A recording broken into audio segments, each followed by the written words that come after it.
If your head doesn't hurt already from these first few seconds of footage, grab an aspirin and prepare for an explanation as to why.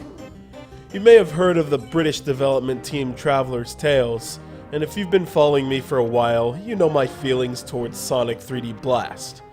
Suffice to say, the same feelings of nausea and frustration are carried over in RASCAL, a non-linear 3D shooter released by Psygnosis for the PlayStation. Shout out to loyal viewer Chip in Alabama for his donation.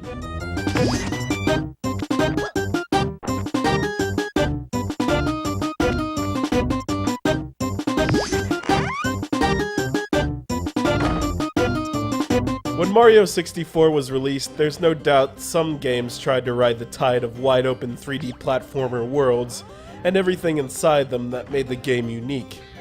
Not that Mario 64 should take all the credit, but with a wide array of imitations in its wake, it might as well.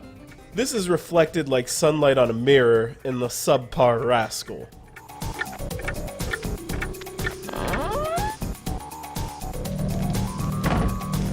The storyline might have worked if not for the frustrating gameplay. You control Callum clockwise, armed with a blaster and traveling through time in search of his father, who has been kidnapped by the Master of Time, Chronon. Okay, cute story, cute main character. It gets pretty ugly after that. Let's first examine how you control young Callum.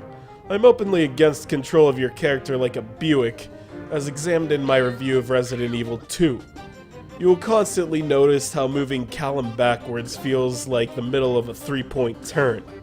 It's irritating and totally unnecessary, not to mention it makes your experience that much harder, such as trying to defeat King Dragon, in a tiny room, reminding you of those times you went to the Carnival Funhouse.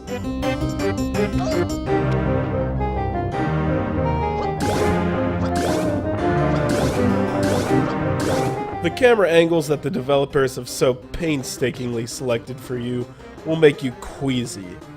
It just seems like it's never wide enough. Claustrophobic types, you do well to stay away from this game just for that reason.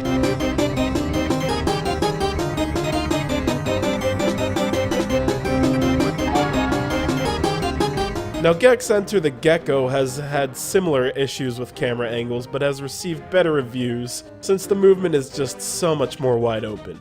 I'm just not sure why someone would make a platform shooter this way. The challenge should lie in the game itself, not because the developers really messed up on designing it. It's best to move right past this game when browsing through your local game store's inventory, and just pretend like you never saw it.